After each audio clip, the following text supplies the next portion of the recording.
पूरे देश भर में आज रामनवमी की धूम है। इस अवसर पर अयोध्या में भी अद्भुत और ऐतिहासिक नजारा देखने को मिला, जहां नवनिर्मित राम मंदिर में आज भगवान रामलला का सूर्य तिलक हुआ। प्राण प्रतिष्ठा के बाद प्रभु रामलला का ये पहला सूर्य तिलक है, जो कि दोपहर 12 बजे अभिजीत मुहूर्त में 3 मिनट तक किया गया।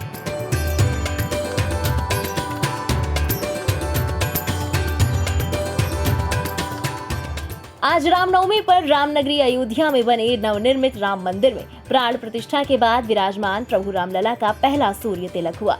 दोपहर 12:01 पर वैज्ञानिकों के द्वारा बनाई गई तकनीक से रामलला के मस्तक पर सूर्य तिलक हुआ।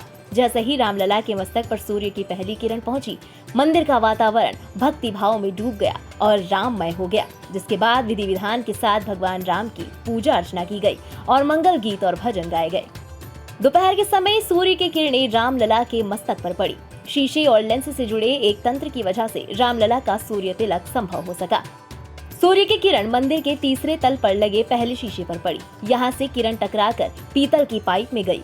पीतल के पाइप में लगे दूसरे शीशे से टकराकर 90 डिग्री पर दोबारा परावर्तित हो गई। इसके बाद फिर पीतल की पाइप से जाते हुए ये रोशनी 3 अलग अलग लेंस से होकर गुजरी और फिर लंबे पाइप के गर्भगृह वाले सिरे पर लगे शीशे से ये रोशनी टकराई और फिर गर्भगृह में लगे शीशे से टकराने के बाद रोशनी ने सीधे रामलला के मस्तिष्क पर 75 मिलीमीटर का गोलाकार तिलक लगाया।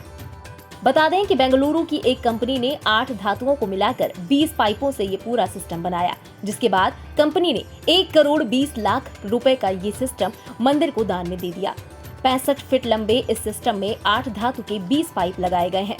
प्रत्येक पाइप की लंबाई लगभग 1 मीटर है। इन पाइपों को पहली मंजिल की छत से जोड़कर मंदिर के अंदर लाया जाता है।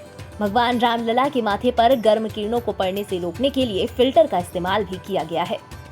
गौरतलब है कि 22 जनवरी को हुए प्राण प्रतिष्ठा के बाद पहली बार नवनिर्मित राम मंदिर में रामनवमी के दिन रामोत्सव मनाया जा रहा है, जिसे पूर्ण रूप से भव्यता दी गई, जिसके चलते पूरा माहौल भक्तिमय हो गया। ब्यूरो रिपोर्ट, इंडिया पब्लिक खबर। इसी के साथ इस विशेष प्रस्तुति में बस इतना ही। देश और दुनिया की बाकी खबरों के लिए बने रहें इंडिया पब्लिक खबर के साथ। हमारे YouTube चैनल को सब्सक्राइब करें और बेल आइकन दबाना बिल्कुल ना भूलें।